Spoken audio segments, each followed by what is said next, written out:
So we're 1 month on the road today, and we started this fortnight in Dieppe. We were parked right along the seafront in Dieppe in an air, and we were able to take in all the activities on the promenade for the Sunday afternoon. Also the scenery and the views from the seafront. Sadly, I broke my ankle and I'm now in a boot for another 2 weeks. So I'm experiencing some of the scenery secondhand. All good, we moved on to Étretat.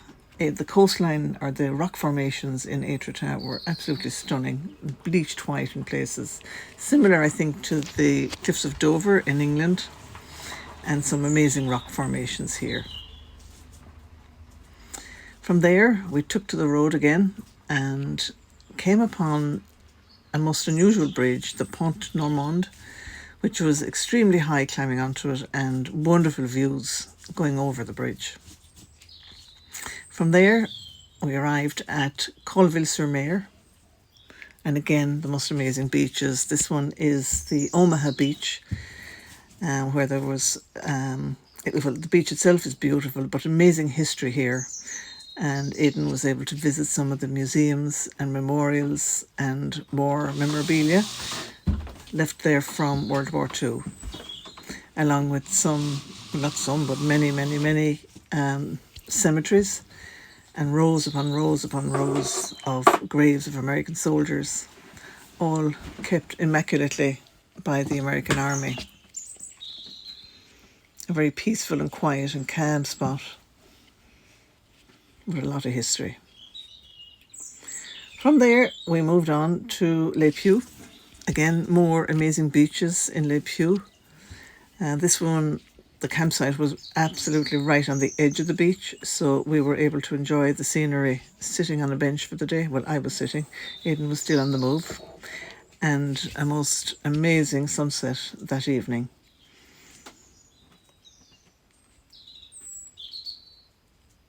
From there, our next stop was Pont-Saron.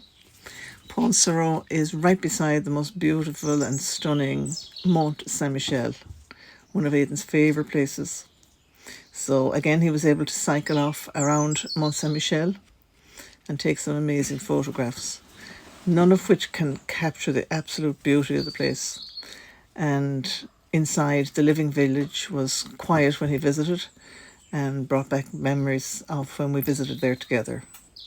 The magnificent cathedral at the very top, but really the whole site is beautiful from any angle, from top to bottom. Moving on then, we hit the coast at Trégastel. This scenery was completely different from anything we'd ever seen. It was rose granite, which was distinctly pink rock, massive boulders of pink rock dotted around the place, and a lot of the buildings were made from this pink rock, which when the sun shone on them were absolutely kind of a rose gold pink. And even these boulders seem to have been lifted up and dropped in from anywhere. They were dotted around the areas, sometimes even in people's gardens.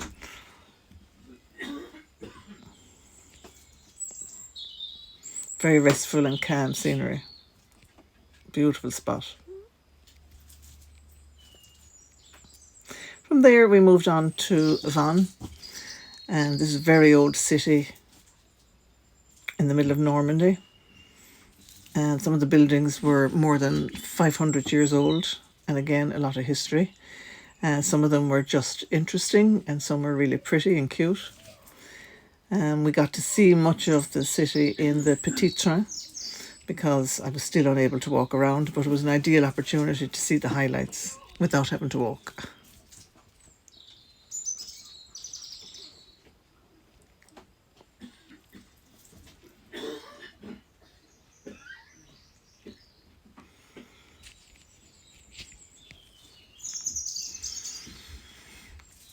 Around Vannes, we stayed in two different campsites. One was in Seine, which was beautiful, but very flooded at the time we were there. So we moved on up along the Morbihan Bay and ended up in Arzon, where we're currently enjoying a few days, and the sun has decided to shine at us again.